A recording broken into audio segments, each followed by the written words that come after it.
So one of the big mistakes I see a lot of busy moms and dads make when they're getting back into like a diet program or routine or something where they're trying to take care of themselves isn't that they're setting their goals too small. It's that they're setting their goals too big, right? And I was talking with somebody this morning right about the same topic. You know, this person was watching a YouTube video from one of the bigger fitness influencers, and they were talking about how you got to set your big goals. You got to set goals out 3-5 years ahead of time, and you got to make your goals so big that they almost scare you. And I'm a firm believer in that too, but to a certain degree. You know, because when you look at the totality of what somebody might be looking to do in their personal journey, right? Losing maybe 30 pounds, 50 pounds, maybe even 100 pounds. We get a lot of people with that goal. Maybe your goal is to run a full marathon, right? Maybe your goal is to be able to squat 305 pounds on a barbell all the way down and up. Whatever your goal is, right? You know, your goal might be able to take, 3 1-hour spin classes every week for 4 weeks in a row. Whatever your goal is, right? When you take a look at where a lot of people are starting from, which is almost close to ground zero, and then you look at where you want to get to, the journey and the path and the amount of obstacles and circumstances that are going to pop up along that way, they're so seemingly insurmountable that you take a step back and you're like, oh my God, am I ever going to get there? And it almost like demoralizes you to the point where why even bother trying, you know? Like, if I'm at a point right now where I can go to a birthday party and I can have the cakes and the pies and the beer or the burgers or whatever it is, people indulge in, is it really going to make a difference when I'm looking at losing 90 pounds? Like, I'm so far away, what difference is it going to make? Or, oh my God, I got to get to the point where I can run 24 miles. I can't even run around the block without getting out of breath. So why even start, right? Where my biggest thing is that whenever we have a new client coming in with us, we set their goals so small and so minuscule that it's almost impossible to miss them. Like, for example, one of the biggest things I've been doing with people over the past couple months, and it works really well, is the only thing that we focus on is the next 3 days of their program. And I had one girl, she's like, Jay, I thought this was a 12-week program. Why am I only focusing on the first 3 days? And I told her, Susie, her name's not Susie, by the way. I'm like, Susie, the reason why is because if I start having you focus on the next 12 weeks, you're going to seem like it's so impossible to do. You're going to get demoralized. But you can do anything. Sorry, I'm trying to adjust the camera. Bad road. You can do anything for 3 days in a row. Or I have another client where I would say, hey, instead of focusing on running 24 miles, let's just try to get around the block twice. Or, hey, instead of trying to squat 305 pounds with the bar, why don't we just focus on doing 5 sets of 10 with our body weight first, see how we go from there.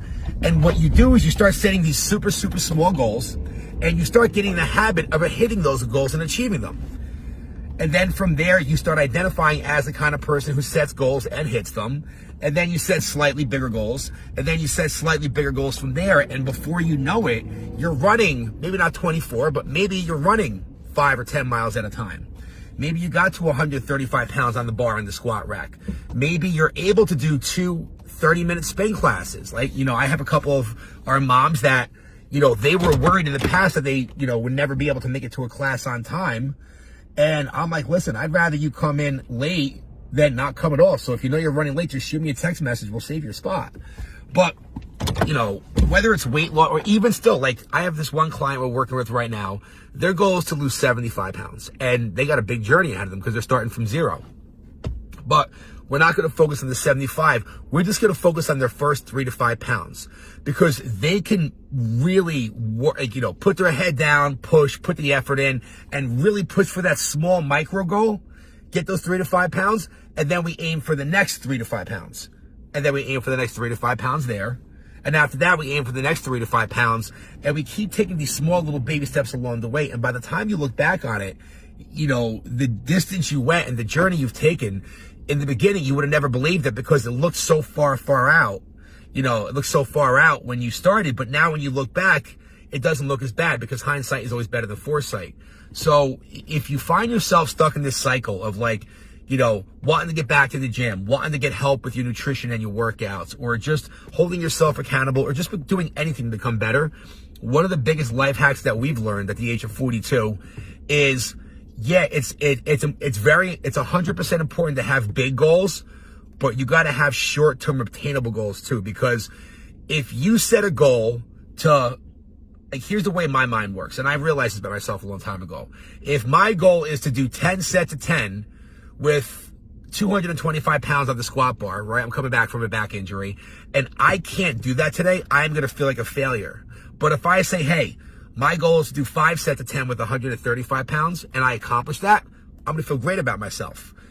Even though I did less work, I set a goal and I hit it. And then by setting those goals, I'll eventually get better and it'll happen from there. So if you're having a hard time, try setting smaller, more short-term, more obtainable goals. And I guarantee you're going to start looking back at, over the progress you made, and you'll be going faster, farther, and with way less stress and frustration than you would have with the big, high, lofty goals. So just put that in your crack pipe and smoke it. Hopefully it helps you guys out. It's turning into a nice day. Hopefully you guys are getting outside and doing something awesome. Talk to you guys. What was I going to say? I don't know. I said a brain fart. I can't remember. Hope you enjoyed the video. See you guys in the next one.